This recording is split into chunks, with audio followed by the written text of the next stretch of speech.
Hi, my name's Francesca Rodriguez. I am Daniel Rodriguez, and no, we are not cousins. Today we will be informing you. Informing? Don't you mean boring them? No, informing them and expanding their knowledge on God and devil terms and what they reveal.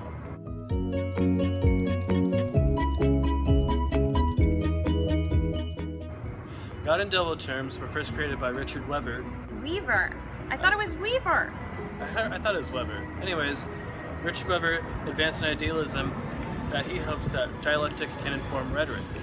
Weaver believed that by Weber. purifying and understanding our language before we speak, we can improve our seek and search of ourselves and others on earth. We can ultimately change our view of the world.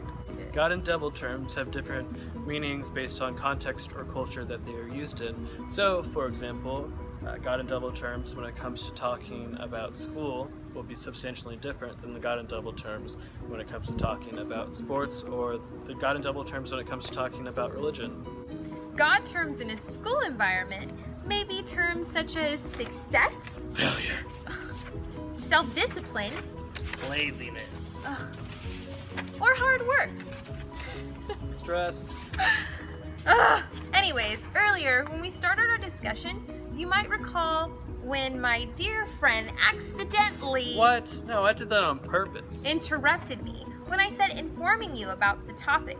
Informing would be considered a God term, whereas boring or even the word lecturing, depending on the situation, would be considered a devil term. So devil terms are usually the opposite of God terms. Many folks can associate devil terms with failure, disappointment, stress, or even negativity in general. Just a second ago in this lecture, just a second ago, you may remember I interrupted my nemesis over here to give you my devil terms on school, which is giving you her God terms. There's some sort of connection when it comes to God and devil terms, but the main difference is that each set of God and devil terms send their meanings in different directions. Weaver argued Weber Pause. argued. that we must use God and devil terminology with care. He suggested that when we use these terms, we must remember to hold a dialectic or search within ourselves to interpret the meaning and intention behind these words. These terms can change our view on the world. There are some devil terms that could have a positive meaning, but when you say them can bring up negative feelings or negative connotations. So such a word, like as an example, could be taxes.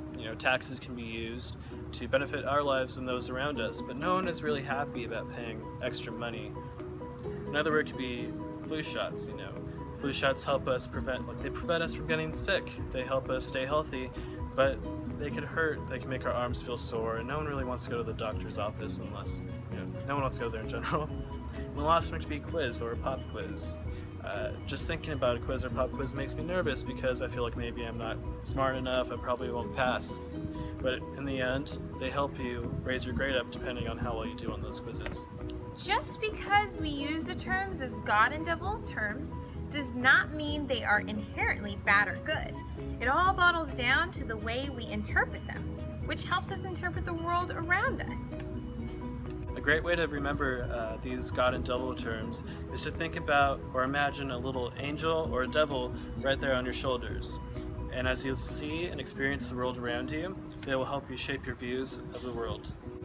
It's up to you to understand that your personal angel and devil on your shoulders may be different than those of your best friend. Or enemies.